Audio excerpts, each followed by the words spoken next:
سلامت ملأ عالم زلهم كورات حواتي تجارو ببزلهم مساعات سلامتا يبصحهم كمون ني مقالستنا هزات إرترا ببزلهم مساعات ببزلهم عالم سلامتاي ناولكوتي قال سنة نسمدو قصللو تنكيرو أبصبق درجة بصحنا يا سلازلنا أزيو ما نمنقزب بلو بداية كونن حيزي حد صار مدت خمس لكم زعته ناي بلصقنا روما سرعات بلصقنا 4 كيلو شوازني حايلي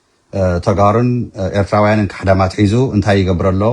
ንፈልጦ ኢና ከምቲ ንዝረአናዮ ቅድሚ 2 መዓልቲ ኣብ ትግራይ ሚግ 27 ኤስዩ ዝበሃላ ሰዲዱ ኣብ ህዝቢ ትግራይ ራዕዲ ክፈጥር ዝገበሮ ቅድሚኡ እውን ናይ ድሮናት ስላያስ ካብ ዓዲግራት ምንቅስቃሳት እናገበሮ ዝፀንሐ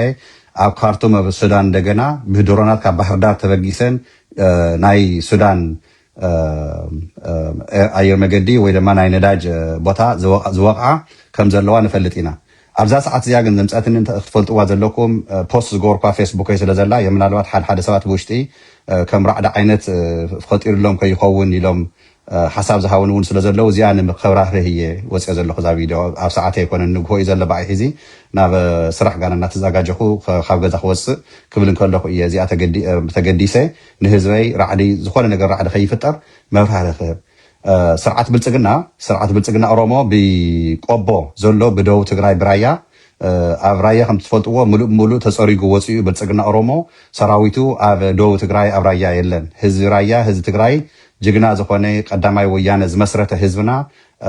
ሰላም ዋላ ኩሉ ትካላቱ ናብ ነውረቱ ዘይተመለሰሉ ሰላም ረኺቡ እፎይታ ረኺቡ ብሰራዊት ትግራይ እዩ ዝሕሎ ዘሎ ብልፅግና ግን መዳፍዕ ገይሩ ደብዳብ ኣካይዱ ኣብ ናብ ዋጃ ማለት እዩ ናብ ዋጃ ከባቢ ናብ ደቡብ ትግራይ ብከበድቲ መሳርያ ደብዳብ ኣካይዱ እዩ ኣብቲ ዘካየዶ ደብዳባት ስካብ ሒዝ ዘለና ሓበሬታ ክልተ ቆልዑ ተጎዲኦም ከም ዘለው እዚ ሓበሬታ ኣለዉ ናይ ሞት ጉዳይ ናይ ንብረት ምውዳም ትዲቴሉ ጋና ኣይመፀናን ዘሎ እታ ዘለትን ሓበሬታ ግን ብልፅግና ኦሮሞ ስርዓት ብልፅግና ብከበድቲ መሳርያታት ብመዳፍዕ ማለት እዩ ገይሩ ደብዳብ ከም ዝገበረ እዚዩ ኣረጋጊፀ ኣብቲ ባይታ ዘለው ፀጥታ ኣባላት ሰራዊት ትግራይ ምሳቶም ብስልኪ ኣውጊዐ ናይ ተወሰነ ግዜ ሰራዊት ትግራይ ግብረ መልሲ ክህብ ተኽሲ ንክኽፈት ዝገበሮ ጎስጓስ እዩ ሰራዊት ትግራይ ግን ስካብ ሒዝ ዘለና ሓበሬታ ኣብቲ ባይታ ዘለው ዘዛረብክዎም ግብረ መልሲ ኣይሃብናሉን ዘለና የምናልባት ናይ ወታደራዊን መንግስታዊን ምምያጥን ምንባብን ስለ ዘድልያ ትግራይ ሒዚ ኻን ናይ ሓድሽ መንግስቲ ናብ ቦትኡ ተመሊሱ ኣብ ስራሕ ንኽኣቱ መጀመርታ ስለ ዘሎ ብልፅግና ኣብዚኣ ዕንቅፋት ንክገብር ላዕላይ ታሕታይ ይብል ኣሎ እቲ መዳፍዕ ዝተኮሶ ግን ክልተ ሲቪላውያን ጎዲኡ ከም ዘሎ ሓበሬታ ኣሎ ማለት እዩ ንዞም ክልተ ወገናትና ብመዳፍዕ ናይ ብልፅግና ኦሮሞ ጨፍጫፍ ኣብ ህዝብና ንገብር ኩናት ንኽውልዕ ብደቡብ ትግራይ ያው ናይ ተወሰነ ደቃይቅ ብመዳፍዕ ተኽሲ ኣካይዱ እዩ ናይ ሰራዊት ትግራይ ግን ብትዕግስቲ መልሲ ይሃውሉን ተኽሲ እስካብ ሒዝ ዘለና ሓበሬታ ማለት እዩ ምናልባት ኣብ ኩሉ ተዋፊሮም ዘለው ፀጥታ ናይ ሰራዊት ኣባላት ሰራዊት ትግራይ ስለ ዘይረኸብኩ በቲ ኣከባቢ ዝነበርዎ ዘለና ሓበሬታ ግን ብልፅግና ኦሮሞ ብመዳፍዕ ተኽሲ ከም ዝኸፈተ ሰራዊትና ግብረ መልሲ ንክህብ ከም ዝመኮረ ኣብዚ መንጎ እዚ ግን ክልተ ንፁሃት ዜጋታትና ከም እተጎድኡ ኣብቲ ባይታ ዘሎ ሓበሬታ ዝመፀኒ እየ ናባኻትኩም ዘሕልፎ ዘለኹ ስለዚዩ ስርዓት ናይ ብልፅግና 4 ኪሎ ዘሎ ምስ ዘለው ካሕዳማት ተጋሩ ንተጋሩ ሒዙ እውን ከጥፍኡና ድቃስ ኢኖም ከም ዘለው ክንፈልጦ ክንክእል ኣለና እዚ ግልፂ እዩ ስለዚ ንሕና ውሽጥና ሓድነትና ጠንኪርና ቃልስና ንቅድሚት ክብል ክኽእል ኣለዎ እዚ ግልፂ እዩ ከም ተጋሩ ሒዚ ንመዓራር ኣለና